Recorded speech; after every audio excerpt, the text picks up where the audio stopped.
খুলনায় প্রথমবারের মতো ছেলেকে সার্জারি করে মেয়েতে রূপান্তর করা হয়েছে। ১৭ বছরের ওই ছেলেকে ১২ মে স্থানীয় একটি ক্লিনিকে টানা ৪.৫ ঘন্টা সার্জারি সম্পন্ন করে মেয়েতে রূপান্তর করা হয়। খুলনা মেডিকেল কলেজ হাসপাতালের ইউরোলজিস্ট অ্যান্ড অ্যান্ড্রোলজিস্ট ডাক্তার নিরুপম মণ্ডল এই সার্জারিটি করেছেন।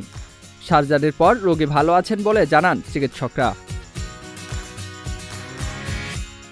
ডাক্তার নিরুপম মণ্ডল বলেন, ১২ মে ভিক্টোরিয়া নার্সিং হোমে ৪.৫ ঘন্টা অপারেশন করে ১৭ বছরের এক ছেলেকে নারীতে রূপান্তর করা হয়েছে। তার বাহ্যিক রূপ নারী হলেও ভেতরে জিনগতভাবে পুরুষ। একজন নারীর যেসব বৈশিষ্ট্য রয়েছে তা সবই রয়েছে তার। কণ্ঠস্বর, চলন বলন, শরীরের গঠন, অঙ্গভঙ্গি সবই নারী, কিন্তু তার ভেতরটা পুরুষের মতো।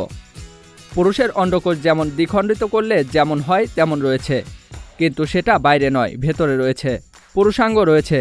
তার শরীরে ডিম্বাশয় ও জরায়ু থাকার কথা কিন্তু নেই। ভেতরে ভেতরে সে একজন পুরুষ, বাইরে নারী। সামাজিকভাবে নারী হিসেবে বড় হয়েছে। তিনি বলেন, তার ১৭ বছর বয়স হয়ে গেছে। এখন সে ও তার অভিভাবকরা চায় নারীতে রূপান্তরিত হতে। এটা করতে আমাদের অনেক কষ্ট হয়েছে। পেটের মধ্যে যে ২টি টেস্টিস ছিল তা অপারেশন করে অপসারণ করেছি।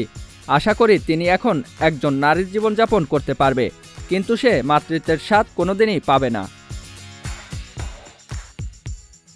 রোগীর অভিভাবকরা বলেন, সে ছোটবেলা থেকেই মেয়েদের সঙ্গে মিশত। সবাই তাকে মেয়ে হিসেবে চিনে।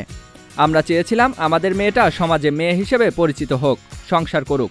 তার ভবিষ্যতের কথা চিন্তা করে পারিবারিকভাবে এমন সিদ্ধান্ত নেওয়া হয়েছে।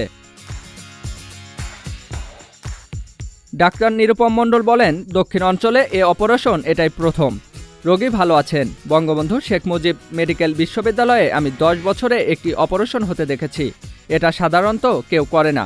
অনেকে লজ্জার ভয়ে গোপনে পাশের দেশে, আবার যার সামর্থ্য থাকে সে উন্নত দেশে চলে যায়। এ ধরনের অস্ত্রোপচারে প্রায় ৩ লাখ টাকা খরচ হয়। আমাদের এখানে এ ধরনের অপারেশন সফলভাবে সম্পন্ন হওয়া আমাদের জন্য এটা গর্বের। আমার সঙ্গে অধ্যাপক doctor Shamsun Nahar lucky, professor doctor Dilip Kundu সহ কিছু সহযোগী ছিল। পরিচয় প্রকাশে অনিচ্ছুক মেয়ের পরিবার জানায়, ছোটবেলা থেকে মেয়েদের সাথে চলার কারণে সবাই তাকে মেয়ে হিসেবেই জানত। আমরা চেয়েছিলাম আমাদের সন্তান সমাজে মেয়ে হিসেবেই পরিচিত হোক। ফলে ভবিষ্যতের কথা চিন্তা করে পারিবারিকভাবে নেওয়া হয়েছে এমন সিদ্ধান্ত। জিয়াউল ইসলাম, মহাজন আইটি।